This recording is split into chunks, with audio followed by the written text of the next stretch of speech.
Freakonomics Radio is sponsored by Progressive. Insurance isn't one size fits all. That's why drivers have trusted Progressive's Name Your Price tool for years. Just tell Progressive what you want to pay, and they'll show you coverage options that fit your budget. Visit Progressive.com to find a car insurance rate that works for you.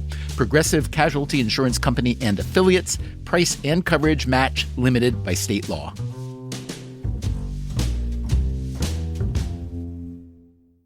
Carter's has your family covered for every summer first steps, first swim lesson, or first sleepover.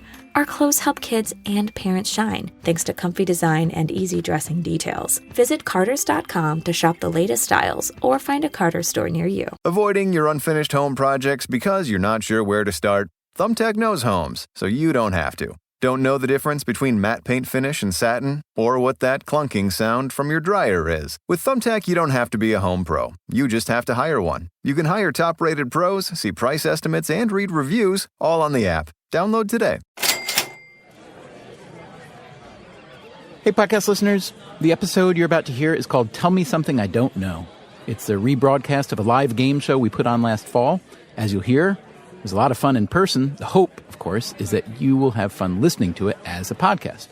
Whatever the case, do me a favor and let us know what you think. You can tweet us at Freakonomics, leave a comment on our Facebook page or at Freakonomics.com, or you can shoot us an email at radio@Freakonomics.com. I'd love to hear whatever feedback you have, pro, con, or even tangential.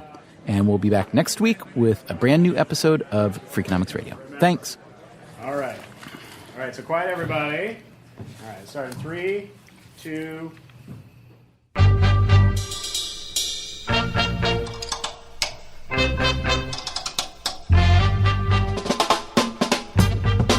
Live from the green space at WNYC in New York City, welcome to this Freakonomics Radio live event. Here's your host, Stephen Dubner.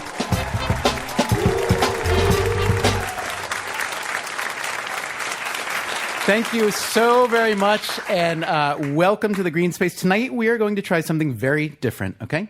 So not only is it a live show, which we've never done before, but it's a brand new show that we invented for this occasion. So I hope you'll understand if I'm a little bit nervous. I am, however, comforted by the fact that you all should actually be a lot more nervous than me, because you, the audience, are going to be the stars of this show, okay? By the time it's over, I run the risk of being slightly embarrassed. You, however, run the risk of being completely broken. Now, here at Freakonomics Radio, our mission has always been to tell you, A, things you always thought you knew but didn't, and B, things you never thought you wanted to know but do. For instance, you probably did not know that nearly 100% of the turkeys eaten by Americans are the result of artificial insemination. Now, why would that be? The modern turkey has a quite large turkey breast, and it actually physically gets in the way when the male and the female try to create offspring. Yeah, I was expecting more sympathy than that gained, yeah. You probably do know that men are on many levels inferior to women, but did you know just how inferior we are when it comes to getting out of the way of a thunderstorm? Typically, 80 to 85% of the lightning fatalities across the United States are men. You laugh at the men being struck by lightning and the poor turkeys. Okay, and I bet you didn't know this. If you work at a company with, let's say, 100 people, 100 employees who have college degrees, even advanced degrees, at least one of them is probably lying. Here's former FBI agent Alan Ezell. Let me put it this way. The United States, all the colleges and universities in our country, award about 1.3 million degrees a year. Approximately 1% of that, we believe, is the amount of phony degrees that are sold in our country each year. Okay, so that's some of what we've told you over the years. But let me be honest with you. We're exhausted, okay? It takes a lot of effort to come up with all this stuff to tell you that you didn't know. We are totally out of ideas. So we thought that we would do what any institution does when they're facing a crisis, which is think, how can we make our problem someone else's problem? And that's what this show is really about. We thought, why don't we have all of you come and tell us something we don't know, okay? And we decided we'll call this new show, Tell Me Something I Don't Know. So how's this going to work? Well, the first thing we need are some judges. So let's bring them out. Please join me in welcoming Malcolm Gladwell, Anna Gasteyer, and David Paterson.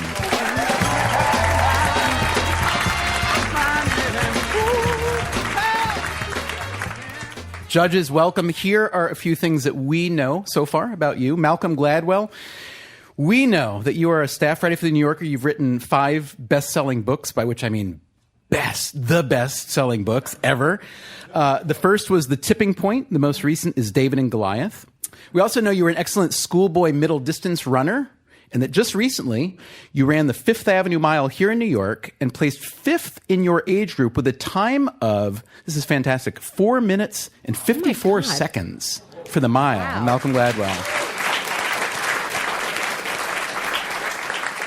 And this was 9 seconds faster than your time last year in the mile. So according to my calculations, if you keep improving at this rate, by the time you're 84, you'll be the first human to run a sub-zero mile. You see what I did there? It's math. Yeah.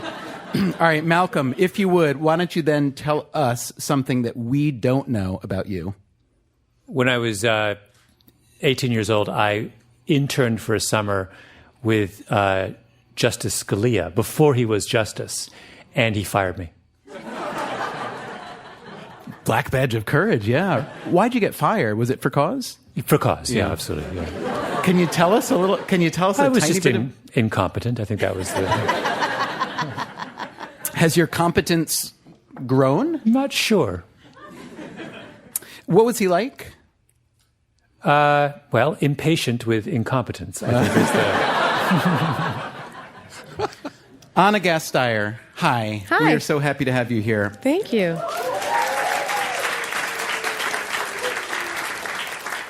We know that you were a cast member on Saturday Night Live for 6 seasons. Not only did you give us sweaty balls, which, by the way, set public radio back for years, okay? No, I'm sorry. I apologize to the organization. Also, however, a Martha Stewart impression so wicked that you were still apologizing to Martha Stewart. Yes, I am. I sent her back for years, too.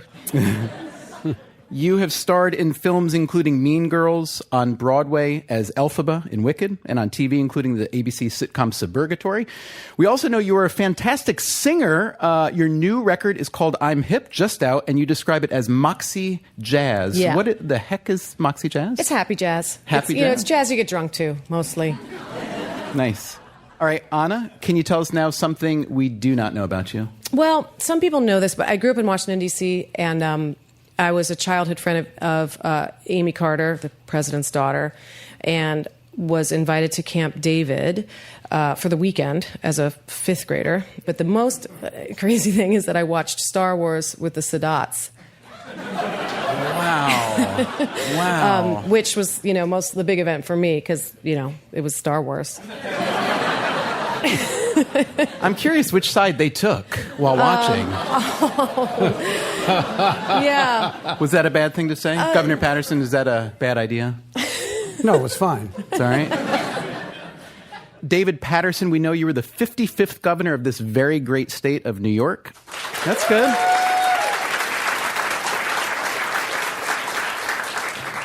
These days, you are the Distinguished Professor of Healthcare and Public Policy at Touro College, and you're the chair of the New York State Democratic Party, which has gone how many days now without an indictment? It's been a while, yeah?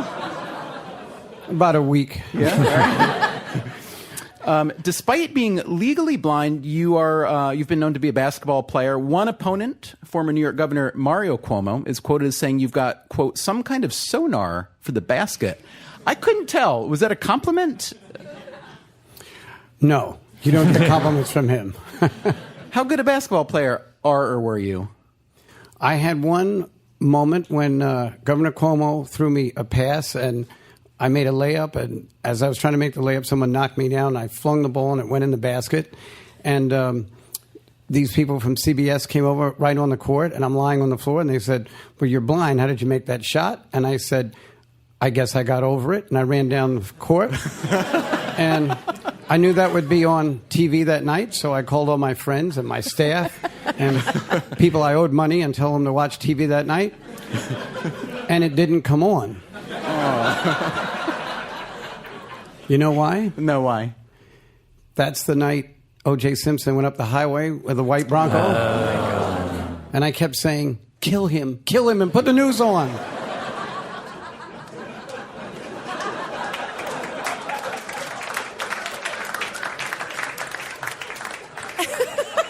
Now, Governor Paterson, it was your turn to tell us something we didn't know about you, but I feel you just got in the confessional and went on us. So is there anything else? No, that's it. All right. All right, then. We are ready to play. Tell me something I don't know. Here's how it's going to work, okay? An audience contestant will come on stage and tell us their I don't know, heretofore known as an IDK, after which each of the judges, will give each contestant a score, and each of you will rank each one from 0 to 10 points, which means that a perfect score from all three judges would be a 30. Now, what are we actually hoping to hear tonight and to learn tonight? Well, most of us like to learn things purely out of self-interest. It's exciting to learn new information, but the pursuit of knowledge merely to possess that knowledge can be a bit narcissistic. You might sound smart at a cocktail party or on a podcast, but what's really exciting, what we're really hoping to hear, is some knowledge that can be leveraged into something useful in the world. So it can be fun, but if it's useful, all the better. So we want to learn things that we don't know and that are in some way worth knowing. And one last thing, your IDK should be demonstrably true. To that end, we've got our one-man BS detector, Jody Avergan, over in the corner. Jody is a producer at WNYC's Brian Lehrer Show, and he's the host of Ask Roulette, a podcast and live event series. And here's one more thing you may not know about Jody. He is a professional athlete. He's a veteran of Major League Ultimate, as in Ultimate Frisbee. Welcome, Jody, please, won't you? Thank you, Stephen. And Jody, do you want to just tell us how you'll actually be doing this super secret atomic verification? Yeah, I've got my LexisNexis password, and I've renewed my subscriptions to all the scholarly journals, but mostly I've got a tab open on Google and a tab open on Wikipedia. Okay, let's play. Every contestant, as a reward for playing, will receive a Freakonomics Radio t-shirt or mug. The winner of each round will move on to the final round and compete for a grand prize. And believe me, I do mean grand, okay? Contestants and judges, I want you to keep in mind the criteria. Number 1, we didn't know it. Number 2, it's worth knowing. And number 3, it's demonstrably true, okay? Or at least true-ish. And so first, let's call up our first contestant, Seth. Is it Porges? Seth Porges? Porges. Porges as in gorgeous. Hi, Seth. How you doing? I'm great. Who are you? What do you do? I'm a journalist and co-founder of an app called Cloth. So what do you have to tell these guys, all of us, something that we don't know? Did you know that pinball machines were illegal in New York City for more than 3 decades, during which time the city engaged in a series of prohibition-style sweeps through the city, including with a dedicated NYPD pinball squad, over which course they would compensate and smash with sledgehammers thousands upon thousands of pinball machines. Wow. When was this? Pinball machines were illegal until 1976. Oh, my goodness. Why were they illegal? They were thought to be a game of chance and not skill, and thus, according to the logic of the 30s and 40s when the band started gambling, they were also thought to be a mob racket. And unlike other gambling devices like slot machines, they were thought to be a game that appealed to children, and thus especially evil and nefarious sort of gateway gambling devices that would lure kids into their traps and never let them go. Were they a mob racket? You said thought Maybe. to be? Maybe. Some of them probably were. Do you believe that pinball is a chance game? Well, back in the days, flippers didn't exist. So the game entirely involved nudging the ball into holes, and it would actually knock into pins. So the games look nothing like they do today. There's certainly a lot more skill in the game today than there was back then. Malcolm, Anna, Governor Paterson, anything more you want to prod who Seth on? actually liberated us of this curse? Well, that's a really great story. So first, the most virulent anti-pinball force ever was Mayor LaGuardia, who, it's really not an exaggeration to say, the number one priority of his entire administration was getting rid of pinball machines from New York City. He tried for more than a decade to do this until just a couple weeks after Pearl Harbor. He uses the fact that we're distracted with, U-boats to push through what he always wanted for more than a decade, which was a citywide, total universal ban on pinball machines. Within one day, they confiscate more than 2,300 pinball machines. And it remained this way until 1976, when the pinball industry finally got what it wanted, which was a hearing in front of City Council where they could prove that pinball was a game of skill and not chance, and thus the whole logic behind the ban was null and void. So what they do is they bring in the best pinball player they can into City Hall with a pinball machine. And he was a 26-year-old editor of GQ magazine named Roger Sharp, who was known as a really good pinball player. So they bring him in with a pinball machine, and he plays pinball in City Hall, surrounded by City Council, cameras, microphones, and he basically calls his shots. He says, I'm going to pull the plunger back, I'm going to hit the ball here. Nobody's really impressed. So he pulls the plunger back to start a new ball, and he says, based on my skill alone, the ball will land in the middle lane at the top of the playing field. So he pulls the plunger back, the ball bounces to the left, bounces to the right, goes right where he says it was. Almost on the spot, New York City Council votes to overturn a 34-year-old ban on pinball machines. Wow. That is a beautiful thing, yeah. All right, Seth. Seth Porges, as in gorgeous, yes? Yes. Jody, what can you tell us? Does Seth's evils of pinball story seem to pan out from what you can tell? I have fact-checked this, and it is true, and I want to buy the rights to make this movie. This is amazing. I am looking at an amazing picture from 1949 of the New York City Police Commissioner, William O'Brien, smashing a pinball machine with a sledgehammer in some sort of pinball speakeasy or whatever they had. This is great. And one little tidbit that Seth didn't mention was that during World War II, the pinball industry, much like the rest of manufacturing in America, had to turn towards wartime efforts. And since copper wiring was so important in pinballs, they had to sort of shut down and send all their copper towards the war effort. GTN, good to know. Okay, so judges. Sorry, that's a family. I know it's wrong. It's the way our family spells it, okay? Come from a family of bad spellers. Lay off. Judges, time for you to give it a score. Now, remember, you want to judge it on something you didn't know, something that's worth knowing, and something that's verifiably, demonstrably true. Okay? Score maximum of 10. Malcolm, what do you say? I'm going to give it a 24. Okay. You can only go up to 10, Oh, though. right. Yeah. I don't... It's okay. No. You do the run-in, we'll do the counting. It's okay. I was totally in my mind. Yeah. I was speaking for the whole group. Yeah. No, then I'm going to say 8. 8. Okay, lovely. Malcolm Gladwell gives it an 8. Anna Gasteyer. I'm going to give it a 9. 9. They love you, Seth. Porges, gorgeous. Yep. Governor Paterson. I'd give it a 24. Sorry. 9. A 9. I was tempted to go to 10. Go to 10. But Seth Porges, 26 points out of possible 30. Well done. Woo. Fantastic. Okay, our next contestant is named Aaron Thompson. You can clap.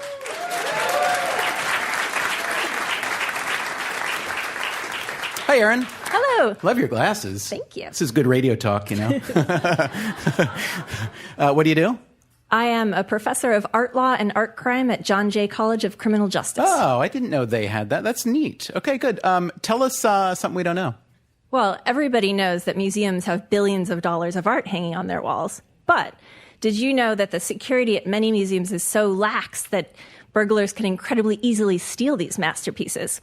In fact, in the most recent spectacular museum break-ins, the tools used have been so simple as a pair of pliers to jimmy open the back door of Rotterdam's Kunsthal Museum, or a ladder to climb up and break the unreinforced window glass next to Munch's The Scream, or even nothing at all, as was the case in one night in 2007 when a group of drunken revelers broke into Paris's Orsay Museum and punched a hole through a Monet.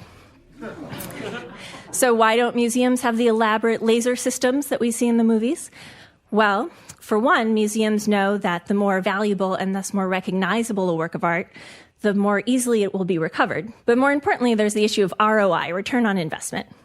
Museums have incredibly limited security budgets. And museums know that art thefts are rare, whereas a surprisingly high percentage of all museum visitors would touch, write, or even spit on works of art if permitted. So museums spend their limited security budgets on preventing the threat that faces them every day, the threat of petty vandalism, displaying economic rationality by leaving their masterpieces exposed to the very occasional threat of an impressionist snatching Thomas Crown. So, Aaron, the message here is we should all steal more art. Right? I would have to catch you if you did, but... Is there an example of a museum that really does have fantastic state-of-the-art security? The Getty Museum has the best security, mainly because if you've ever been there, you have to go and take a little tram up the hill. So if something is missing, they shut down the tram and everybody is stuck on the hill until they search it. Is there a museum in the White House? I was just wondering why the guy went in there. Jody, what do you know? This generally checks out. The 1994 theft of the Scream in Oslo. The thieves who, basically waltzed in and took it, they left a note that read, quote, "Thanks for the poor security," end quote. And Aaron mentioned limited museum budget, so I actually wondered how much a museum guard makes, and it's not great at the Met. It's about $10 to $12 an hour, but this led to a 2010 New York Times article about how many Met Museum employees are actually aspiring artists themselves. And in 2010, the museum launched an art journal featuring the art of museum guards called Swipe. And this showcased their work. Jody, you are a hell of a Googler. I'm a really good Googler. Judges, time to give Aaron's IDK a score here. Anna, tell us what you want to score it and why. I'm going to give you a 6 because it is really interesting, and I didn't know it, and I look forward to talking about it at a party. If it were less I thought of it interesting, myself. It would have gotten a 7 then, right? 6 for really interesting? Yeah. Oh, sorry, you weren't done. I interrupted you. Well, if you're going to get mad at me, I'll go up to a 7. We should call it off. Yeah, I'm sorry. I'll go up to a 7. 8 for the baby. Fine.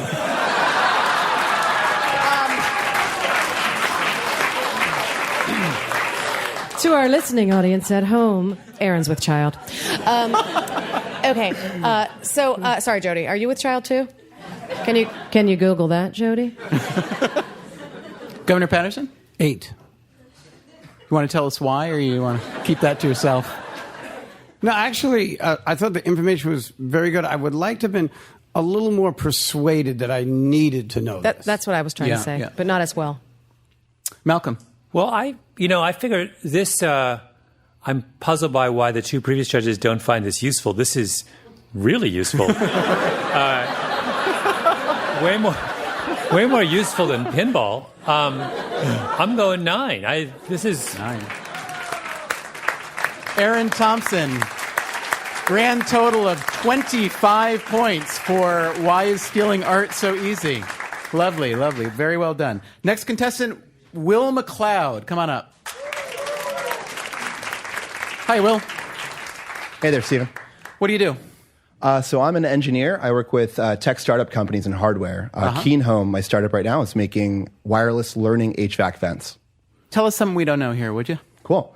So I think a lot of people have spent time thinking about losing weight. But have you ever asked yourself, when you lose weight, where does that weight actually go? Wait a minute. Have we all thought that? Okay. It's a mystery, and I like to think things through. I think a lot of people, when they think about losing weight, when you Google that phrase, where does the weight actually go, what you'll find is a lot of pages of articles saying weight becomes energy. Well, did you know that when you lose weight, you actually lose it through your nose? I like to hear that. That's good. That means people didn't know it. I got the novel point, right? All right, so I think what a lot of people think, when you Google the phrase, you'll see that weight becomes energy, but that would be nuclear fusion. If you were turning mass into energy, we would all be walking nuclear reactors. We're not radioactive, so we're not doing that.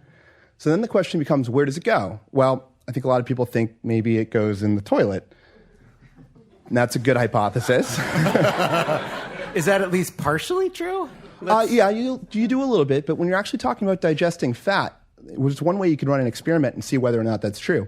So if you go to bed at night, weigh yourself right before you do. Exactly. Weigh yourself in the morning before you go to the bathroom again. You'll find that you lose some weight. I lose about 2 pounds in the morning. You're actually lightest when you wake up. So the question is, where is it going? Since it's not going to the toilet, unless you need to change your sheets, it's going somewhere else. Edit. Sorry. No, that's fine. That's fine. It's public radio. You can really say anything. All right, so we know it's not going into fusion. It's not becoming energy. We know it's not going to the toilet. It turns out the place it's actually going is super interesting. It's going into the air. The air we breathe out is heavier than the air we breathe in. Carbon dioxide and water vapor are heavier than the oxygen and a little bit of carbon dioxide and water vapor that we breathe in. And we kind of know this from what we learned in high school, the Krebs cycle or citric acid cycle. But that's a really boring, abstract way to think about something that's so cool and interesting. So think about another way. You can think about a potted plant, an acorn that you put into a pot on a scale. And you put a bowl of water next to it, and every day you water it from that bowl. So as that acorn turns into a tree, it's going to get heavier, right? But where's that weight coming from? It's not from the soil. The soil's already on the scale. It's not from the water. The water's already on the scale. It actually comes from the air itself. The air becomes the tree, and that's what carbon sequestration is. It's that process of turning these floating molecules of carbon dioxide into the tree. And people do the opposite. We're like these walking fires, turning solid fuel into gases, just like a car turns liquid fuel into exhaust or a fire makes smoke. But our smoke is cleaner. It's what we breathe out. And what I think is so cool about that is once you know that, you start to ask yourself questions like, well, if I'm losing weight, does that mean that every time I breathe, I lose a little bit more? And does breathing faster make me lose more weight? That's what exercise is. Will, awesome. Judges, you want to know more? I'm super psyched I'm not Jody right now. I got nothing. Losing weight through nose. But wait, does this say, and this is a really, really dumb question. So if I simply sit here and go, is that a means of losing weight? You'll pass out, unfortunately. Which could also be fun. But it does. So the way to make sure that you don't pass out is to work out. And that means that if you ask yourself which exercise is best for losing weight, it's the one that gets you breathing just like that, harder and faster. Jody, losing weight through the nose? Well, Will is right. When you Google the phrase, where does the weight actually go? You get no good results. So thanks for that red herring, Will. But I then made the mistake of Googling, do you lose weight by breathing? And I got lots of tips on yoga techniques. But I also found an article about the latest weight loss program to sweep America, Oxysize. In 15 minutes a day, just by breathing, over 750,000 followers claim it transforms body shape, sheds pounds within weeks, and improves muscle tone and boosts energy levels. Oh, I believe every word of that. Oh, yeah. 750,000 breathing Americans can't be wrong. Yeah. But he is right that carbon dioxide weighs more than oxygen. Mm-hmm. Okay. Keep in mind the criteria here. Is it novel? Is it worth knowing? And is it true? And let's score this puppy. Governor Paterson, what do you want to give Will and why? So, well, everyone talks about weight, so obviously it's worth knowing. And is it true? Apparently it's true. And it's great to know that the mass weighs less than the energy. I never knew that, and neither did Albert Einstein. But I'll give it a 9. The hecklers are out. Nice. Malcolm. I'm going to go 6. It didn't, as interesting as it was, I feel like I kind of knew that the way to lose weight was to do something that caused me to breathe heavily. So. Fair enough. 6 points for Malcolm Gladwell and Anna Gasteyer. Yes, I'm going to do a 7 similarly because it was super intriguing. Also knew about the fast breathing. I thought you did a great job explaining it, but I would absolutely get stuck on the tree in the water story at a dinner party. Like I would pull the party to a grinding halt, and everybody would be excited to know about the weight loss through the nose, and then I'd be like, well, should we make dessert? And then we move on. So I have to give you a 7 because I'm not, the walk away isn't clean enough for me. But it was good. It was interesting. Will McLeod, 22 points, but also Freakonomics Radio t-shirt or mug. Thank you so very much. Well done. Thanks, guys. Great job. Great job. We're going to have one more contestant in this first round. Her name is Melissa Schneider. Melissa, will you come on up? Here we go. Hi, Melissa. Hello. How's it going? Pretty good. What do you do? I am a dating and relationship counselor. I'm wearing a heart shirt. You are wearing a heart shirt, and you're sitting next to a fella. He's my husband. Oh. Success story. Your work is done. That's right. All right. And now you do this for other people, presumably. That's right. For a fee. What do you get? $125 a session. $125,000? Yes, that is correct. So I'm offering a package. What can you tell us tonight that we don't know? Okay, so if you're single or dating or married, you might find this interesting. I've got one person. So people always want to know, like, what should I be looking for in an early dating relationship? Like, what predicts that it's going to be successful or break up? There's great research done in 2010, looked at 37,000 dating couples in different countries, and they looked at 30 factors that have been studied at least 4 times to figure out, like, what actually matters, like, what makes a difference in who stays together and who breaks up. And the number one factor was a big surprise to everyone conducting the study. It wasn't commitment or love or trust or the things you would expect. It was something called the awesomeness factor. That's what I call it. It was actually called positive illusions. Jody. Positive illusions? Yes. Illusions with an I? Illusions, yes. You can ask me a question about that. But I like to call it the awesomeness factor because the criteria was basically that you think your partner is great. You think your relationship is like kind of better than all of your friends' relationships. We wouldn't tell them that. And you feel like your partner is close to your like quirky sense of ideal for you. And it didn't just matter in dating. It actually also mattered in marriage. One study that looked at newlyweds and kind of evaluated this factor found that 3 years later, satisfaction had dropped for everybody except one group. Guess who it was? The people who had a high awesomeness factor the day they walked down the aisle. And I just celebrated my 3rd wedding anniversary, so I can give an anecdote. Now, are both of you awesome or just one? Does it take 2? Like, is he awesome and you're eh? That's a good question. It's actually like your perception of your partner. And they have found slight differences if your partner just thinks like you're lame, you know. Well, I'm really glad you cleared this up. I always thought that...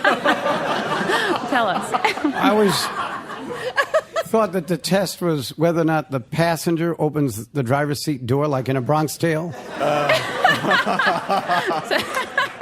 So you're saying, when you say positive illusions, you mean to say that those who have this are people who are misled about the virtues of their partner. In other words, they think their partner is better than their partner actually is. Yes and no.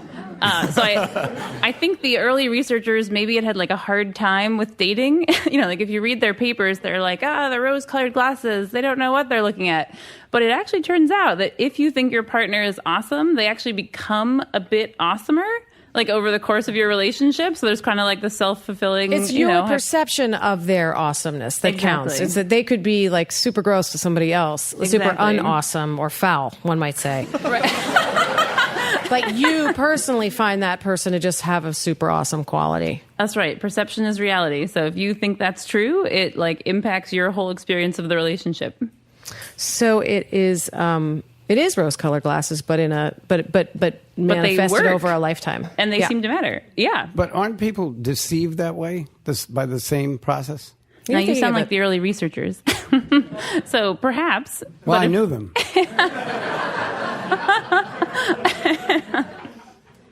Jody, is there such a thing as the awesomeness factor, and does it work? Well, I did find this 2010 study, and it's called Predicting Non-Marital Romantic Relationship Dissolution, a Meta-Analytic Synthesis. So I think awesomeness factor is a better way better, name. Right? Yeah. Way better. Yeah. And I'm with the judges. I mean, everything I Googled in the last 30 seconds about positive illusions really does talk about it as a form of self-delusion and then projection. But, you know, you seem to say it has good effects. The one other thing that came up... Stay together. Yeah. The one other thing that came up was this idea of perceived superiority, which is how you view your relationship in relation to others, and that apparently makes a really big difference, not just your partner. Find friends with a bad relationship. You shoot right up. And so, and one study I found, I like this. One study I found concluded that in men especially, satisfaction was particularly related to the perception that one's relationship was superior to others,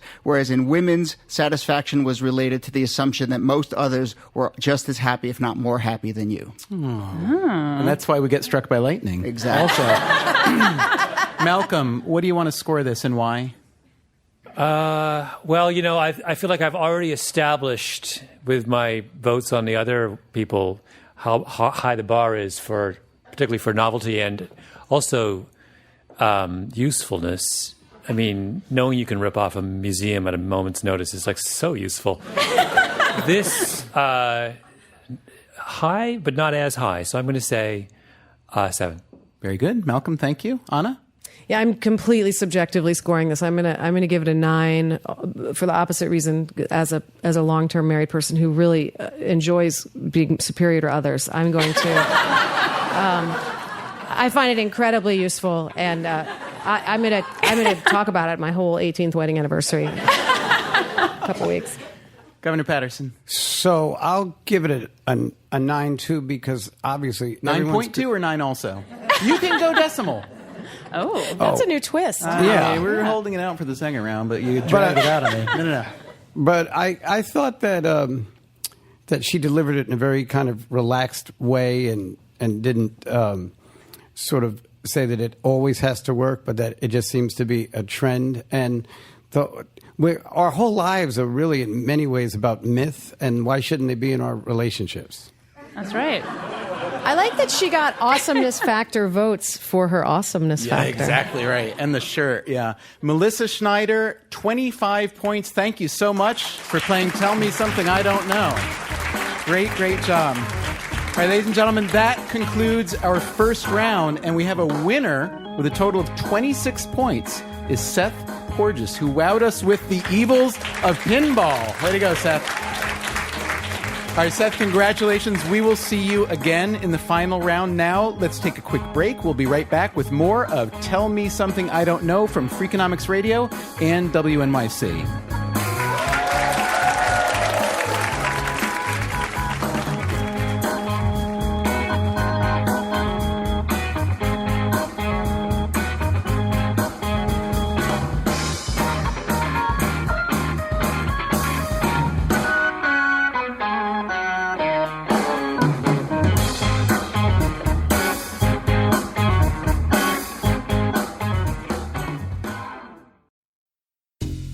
Freakonomics Radio is sponsored by Cash App. Bitcoin is often talked about as an investment, but it was built to be used. With Cash App, you can actually do that. Send Bitcoin instantly, pay at local Square businesses that accept it, or move it to your own wallet whenever you want. It works more like real money and less like something locked in an account. For a limited time, new customers can get $10 added to their balance. Just use code CashApp10 when you sign up. And don't forget this part, send at least $5 to a friend in the first 2 weeks. Terms apply. Cash App is a financial services platform, not a bank. Banking services provided by Cash App's bank partners. Bitcoin services provided by Block Inc. brand. For additional information, see the Bitcoin disclosures at cash.app/legal/podcast. Carter's has your family covered for every summer first. First steps, first swim lesson, or first sleepover. Our clothes help kids and parents have their best summer ever, thanks to comfy design and easy dressing details. Generations of families have trusted our must-haves for babies, toddlers, and kids, designed to shine season after season. Visit Carters.com to shop the latest styles or find a Carter's store near you. The GLP-1 pill you've been waiting for is now on Ro. Yep, it's finally here. With the same clinically proven ingredient, now in a pill, and now on Ro. It's the first FDA-approved GLP-1 pill for weight loss at the lowest price available. That's one daily GLP-1 pill for big results. Now on Ro. Go to ro.co/listen to see if you qualify. RX only. Go to ro.co/safety for serious side effects and boxed warning associated with GLP-1s.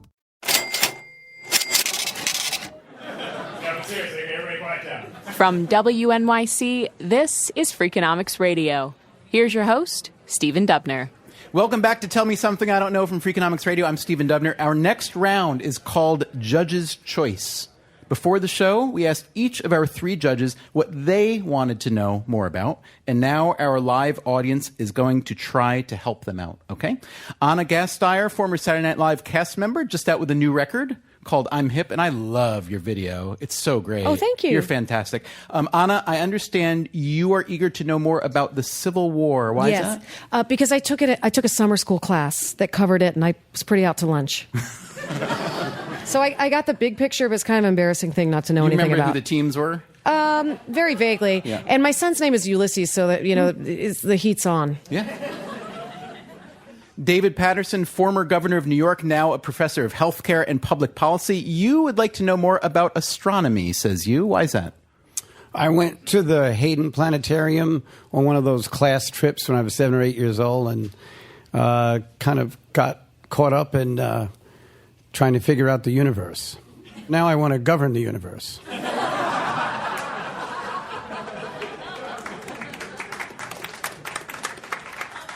And Malcolm Gladwell, best-selling author and staff writer at The New Yorker, you told us that you wanted to know more about tax law. Yes. Sexy. Why is that, Malcolm? When I came to this country 20 years ago or so from Canada and discovered something that amazes me to this day, which is that, 75% of American politics is just about taxes. So why wouldn't I want to know more about that? Right? Lovely. That's the answer I was not expecting. Here's how Judge's Choice will work, folks. Members of the audience, we need you to line up at the microphone right over there if you can tell us something we don't know about the Civil War, astronomy, or tax law. Now, this is a lightning round, so make it fast. If you hear this bell, that means you should stop talking and return to your seat, okay? All you need to do is tell us your name and your IDK, your I don't know. Everyone who plays is going to get a Freakonomics Radio t-shirt or mug, and the winner of this round will qualify for the final round. Judges, at the end of the round, we'll ask each of you to pick your favorite IDK that was directed at you and give it a score, again, anywhere from 0 to 10 points, based on the same criteria, something you didn't know, something that's worth knowing, and that's demonstrably true. Okay, let's go. First contestant, please step up. Tell us your name and something we don't know. My name is Michael Oldham. This fact is cited in a recent book by Randall Munro called What If.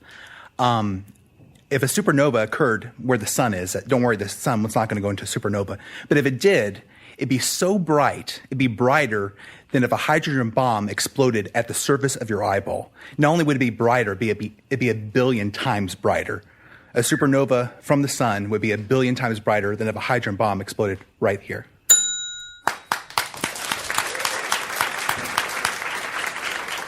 Hi there. Come on up. Tell us your name. Hey, and what my name know. is Daniel. This is for Mr. Gladwell.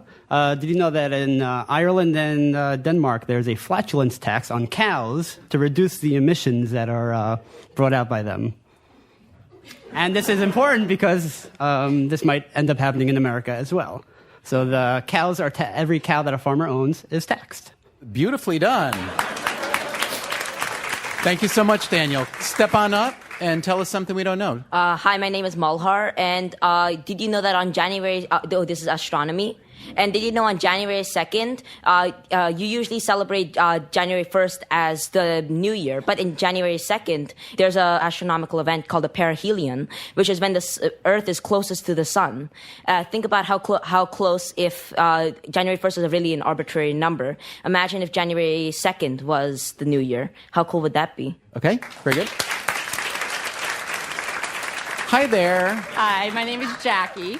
And for those who want to retire with a little bit more money, there's a tax loophole where you can contribute to your traditional 401k and then roll it over to a post-tax Roth 401k without any tax penalty, saving you upwards of 30%. Beautiful. Thank you so much. Hi there. Tell us your name and something we don't know. Hi, my name is Alex. Malcolm, I'm a longtime fan of your hair. That's probably what you do know about me. So this is an astronomy fact continuing the supernova theme, but according to a recent projection, every second there are 30 supernovae in the observable universe. That's for every baby born, there are 7 stars that explode. Beautiful. Hi there. Does anyone know anything about the Civil War? Nope. Hi Put there. it this way, I don't know anything, so it's all going to be good for me. Yeah. It's a high score. Hi, what's your name? My name's Aaron Weiner. Hi, Aaron. And I have something about tax law in the Civil War.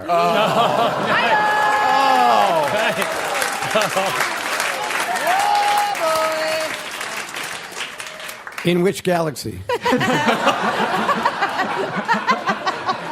So during the Civil War, the South levied taxes at a rate consistent with what its Confederate money was worth at the time.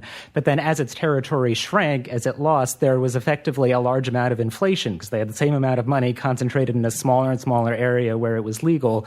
So they ended up not levying enough taxes, and it was a vicious cycle contributing to the inflation and the decline of the economy, which hurt their ability to wage war. Very well done. Wow. Tough to beat. Tough to beat. Hi there. How do you do? What's your name? Hi, I'm Idris.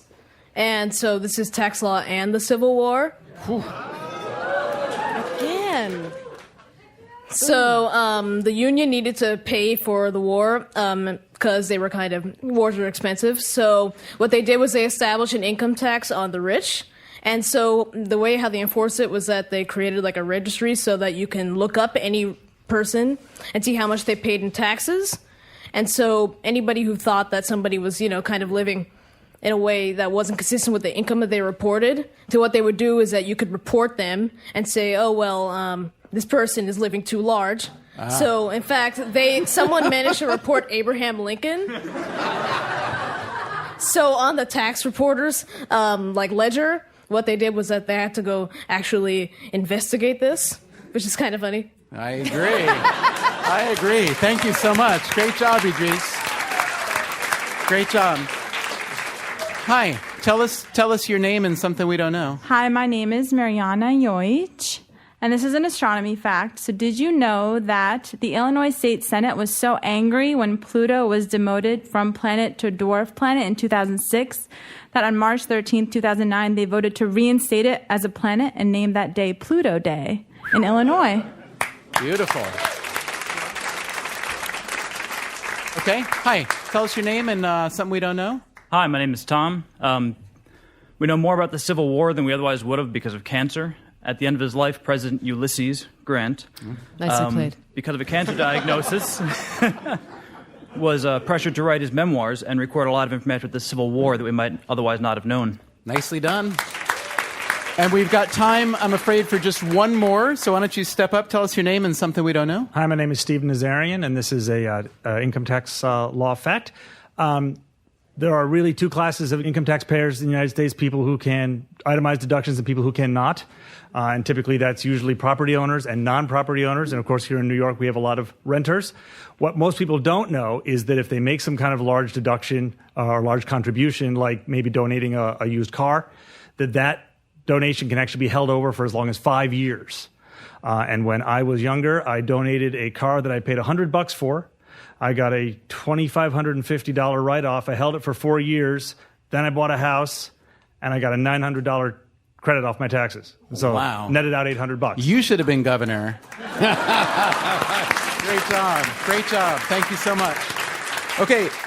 Now, here's the thing. Judges, it's time for each of you to pick your favorite of those and assign a number score to it, okay? So just to be clear, Yeah. I can only vote on the things about the Civil War. Yeah. Got it. Basically, we want each of you to pick a winner in your category Got and give it. them a score, okay? So, Yeah. Governor Paterson, we heard quite a bit here about astronomy, your cherished topic. We did, and they were all very good. And I think actually when they took Pluto's planet status away, they actually called it decommissioning. Like I never knew they had any commissions on Pluto.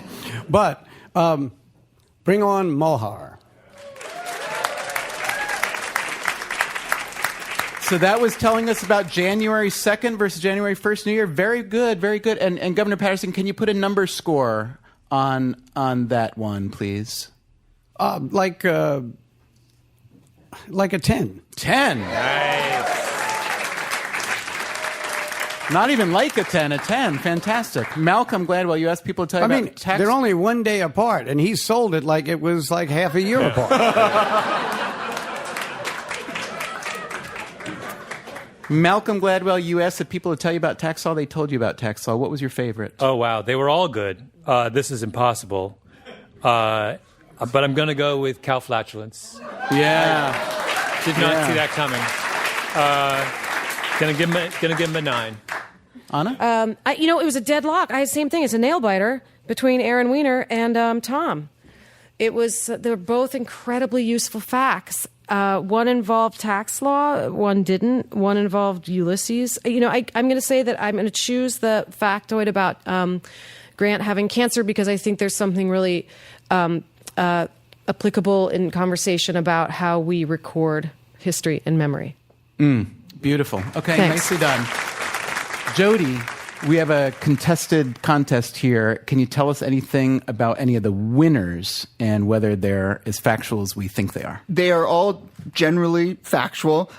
With regards to the window, there's actually sort of a window around the 2nd of January where the Earth and the Sun are closest. And I think in 2015, it's going to be January 4th that the Earth and the Sun are closest to each other. But I guess he was wrong. How old are you, Malhar? You're 12. Jody? You trying to tell a 12-year-old boy who just got up here and told us this that you're going to dock him for being a couple... Malhar, literally the first page of Google results. I'm just saying. It's not that hard, buddy. All right.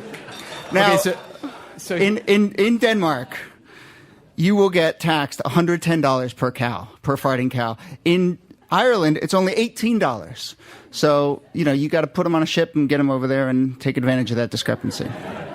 Okay. Arbitrage. So here's the question. Arbitrage. That is an arbitrage opportunity. So here's the question.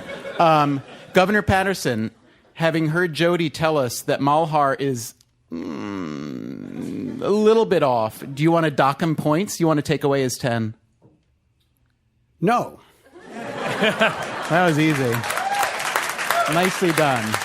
Okay, and so what we've got here is What would Google know about time? All right, so we've got two winners. We've got a dead tie for the Judge's Choice round. We've got Malhar with January 2nd and Tom with we wouldn't know so much about the Civil War if it weren't for Ulysses S. Grant's cancer. So both of those got a 10. So congratulations, Tom and Malhar. You will now join Seth in our final round. Coming up, our three finalists will each team up with one of our judges to go after the grand prize. That's next on Tell Me Something I Don't Know.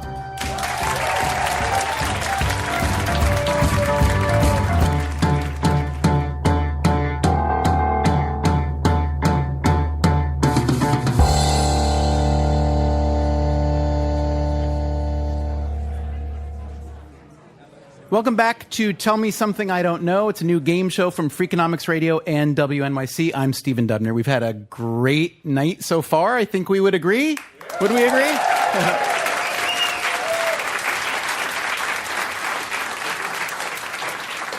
Three of our audience contestants have made it through to the final round, where they'll now be teamed up with our three judges. So, Governor David Paterson will play with Malhar, Malcolm Gladwell will play with Tom, and Anna Gasteyer will play with Seth. Welcome aboard, guys. And now I know what you're thinking. You're thinking, final round? What is this final round? Were you thinking that? Ish? May I present to you, please, the spinning wheel of maximum danger. That's right. It is a spinning wheel with 12 rather random topics that you, our studio audience, helped us come up with before the show began. You remember how that worked? Now it's all coming clear. All right, so I'm going to read them to you. We've got our topics are insulin, ninja warriors, workout tapes, anime, Staten Island, indoor plumbing. Did someone write those next to each other on purpose? That seems low blow. Hogwarts, Eleanor Roosevelt, bread, neuroscience, Disney, and the Kama Sutra. Okay? So here's the way it's going to work, okay? I'm going to spin the wheel to pick a topic for each team, okay? And each team, you'll then have about 60 seconds, give or take, to confer and to tell all of us something that we don't know about this rather randomly chosen topic. When that's all over, you, the studio audience, will give us a throat vote or maybe clapping, stomping, any way you want to make your noise to pick out our grand prize winner. Okay? All clear? Any questions, comments, complaints, criticism? Anna, is that just your... No, it's fear. Blind fear. All right, let's spin the wheel first to pick a topic for Team Paterson. Here we go. Eleanor Roosevelt. Oh, right up the alley, yeah? Okay. Next, a topic for Team Gladwell with Tom. And you do not get to do Eleanor Roosevelt also. We have a provision against this, and here it is. Bread. Wow, how lucky is that? And Seth and Anna, you get to tell us all something we don't know about. What's that? Indoor plumbing. You got one vote already. All right, take your time, all 60 seconds of it, and I want you to tell us something we don't know about Eleanor Roosevelt for Team Paterson, indoor plumbing for Team Gasteyer, and bread for Team Gladwell.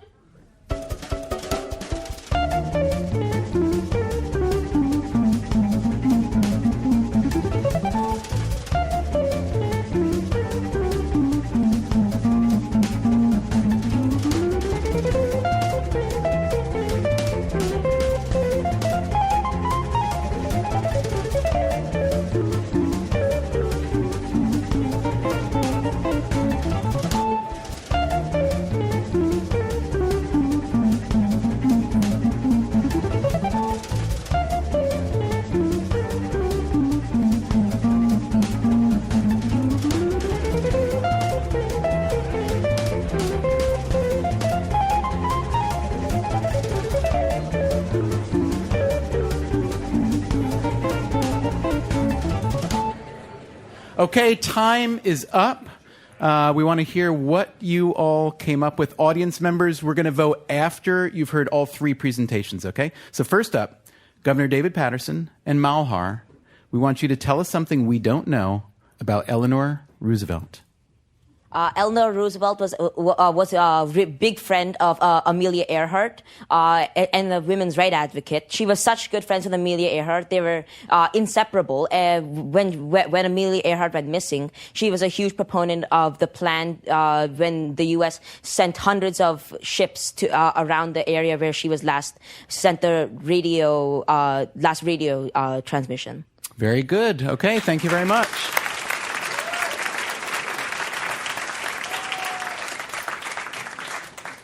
Malcolm Gladwell and Tom, what can you tell us about bread that we don't know? Everyone thinks of focaccia as being some valuable part of some ancient Italian cultural culinary heritage. Wrong. It was invented by a guy in Milan in 1975. Really? In Italy, though. Milan, is it Milan, Italy or Milan, New Jersey? Milan? In Italy, but that's about it. Wow. Okay. Focaccia, not old. Not old. Beautiful. Thank you very much. Wow. And last, but so not least, Anna Gasteyer and Seth, what can you tell us about indoor plumbing? Yeah. We decided to talk about Mario from Super Mario Brothers because he's a plumber. That's all we know about. So go ahead, Seth. Yeah, so Mario, the only reason he was a plumber in the first place was a total accident based on the graphical limitations of the early video games. Shigeru Miyamoto, the guy who created Mario, wanted a way to show form on his body, so he made overalls to show the arms, and he wanted to show his face. So all this distinct hat, all this stuff that makes him a plumber, it was all just because the computers back then kind of sucked. So he doesn't really know how to fix your drain. Wow. Wow. Fantastic. Fantastic. That's just great. Just great. So that is wowzer. Those were so good. Okay, so before we have you all vote for the grand prize winner, Jody Avergan, do you have anything to tell us on the factual level here? Factual level. I've been Googling quickly, and actually before I got the fact about Eleanor Roosevelt, I had stumbled upon a very fascinating Wikipedia section for Eleanor Roosevelt called, quote, other relationships. And indeed, she had a deep friendship That's at one end of the spectrum I think of how we this is a could different show characterize we're their getting relationship. into now. But she was deep friends with Amelia Earhart. They wrote letters to each other that included such endearments as, quote, "I want to put my arms around you and kiss you with the corner of your mouth. And I can't kiss you, so I kiss your picture. Good night and good morning." Sweet. Now I know why she disappeared. Oh, boy. Now we know why you were a one-term governor, bro.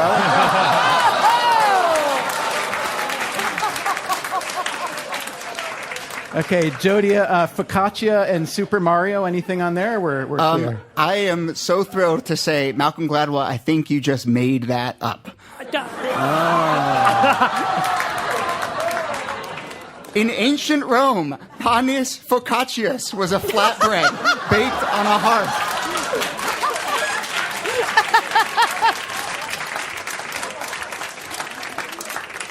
I got to tell you, Jody, all night I've been thinking here, we wasted the money on Jody because everything's right.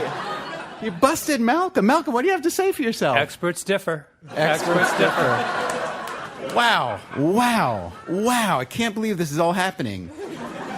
All right, audience, we're now going to ask you to pick our grand prize winners. So keep in mind everything we've talked about tonight, something you didn't know, something that's worth knowing, something that's true-ish. And those are the criteria, and we're going to ask you to vote by clapping, shouting, whistling, whatever you've got, okay? So first of all, let's hear the first vote for Team Paterson, Eleanor Roosevelt, Amelia Earhart. What do you got?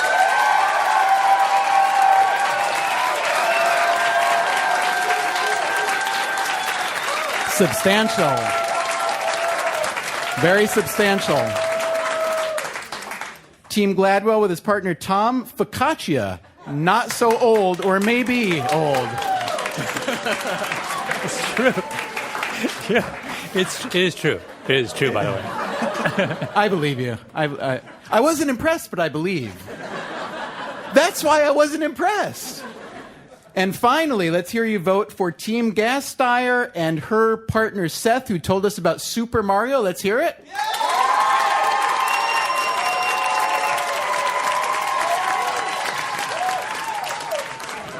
So I'd like to say congratulations to Governor Paterson and, of course, your teammate Malhar. Great job.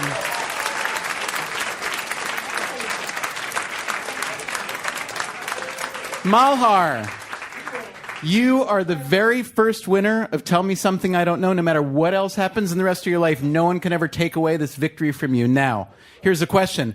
What grand prize could we possibly give that is commensurate with the level of knowledge that you've displayed tonight? Well, Malhar, you remember at the very beginning of the show, the former FBI agent we heard from earlier? Let me put it this way. The United States, all the colleges and universities in our country, award about 1.3 million degrees a year. Approximately 1% of that, we believe, is the amount of phony degrees that are sold in our country each year. That's right, Malhar. We are buying you your very own counterfeit degree. All right? Any degree you'd like, any university, the university of your choice. It'll take us 4 to 6 weeks to get it printed to you. Maybe you want Harvard Law. You look like you aren't even out of middle school yet, but you could have Harvard Law by the end of next month. Maybe something in animal husbandry. Listen, congratulations to Malhar and all our other contestants. Thank you to our fantastic judges, Malcolm Gladwell, Anna Gasteyer, and David Paterson. Thank you to Jody Abergan, everyone at WNYC in the Green Space, especially Susie Lechtenberg and tonight's executive producer, Joel Meyer. And most of all, thanks to you for coming here to tell me, say it with me, tell me something I don't know. Thank you so much. Good night.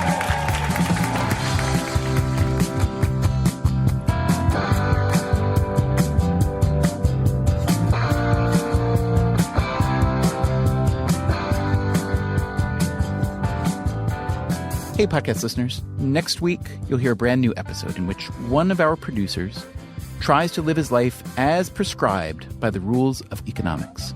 This mythical creature is called Homo economicus, I call them econs for short. And, none of us know any econs. And you'll hear what normal people think of this mythical creature come to life. I'm tired. I came from work. Go away. Okay. It's just like some random jerk. Promise to never act like this again. A day in the life of Homo economicus. That's next time on Freakonomics Radio.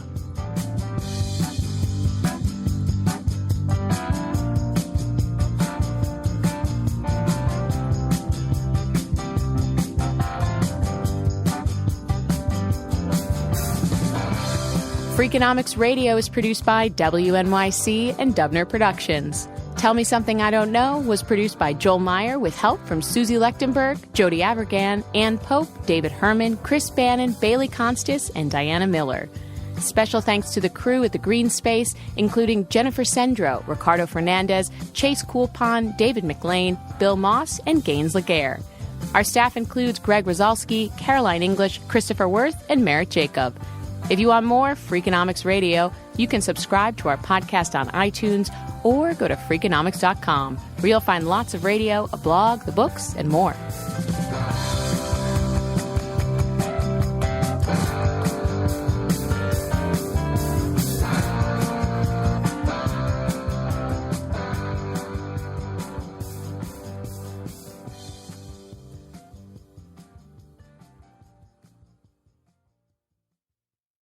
Hi, I'm Angie Hicks, co-founder of Angie. One thing I've learned is that you buy a house, but you make it a home. For decades, Angie's helped millions of homeowners hire skilled pros for the projects that matter. Angie, the one you trust to find the ones you trust. Find a pro for your project at Angie.com.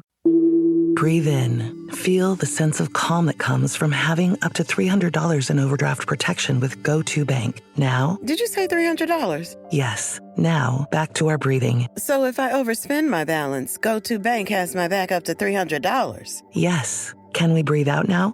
Less worries, more zen with over $300 in overdraft protection. Tap to open an account today. Eligible direct deposits and opt-in required for overdraft protection. Fees, terms, and conditions apply. Talk about regrets. We all know someone who's been in a car accident and said, I don't need to call a lawyer, only to regret it after their pain and damages were worse than expected. When someone hurts you, you deserve to be compensated fairly. Morgan & Morgan is America's largest injury law firm, fighting for the people for over 35 years. Injured? Visit forthepeople.com/podcast. That's forthepeople.com/podcast. Their fee is free unless they win.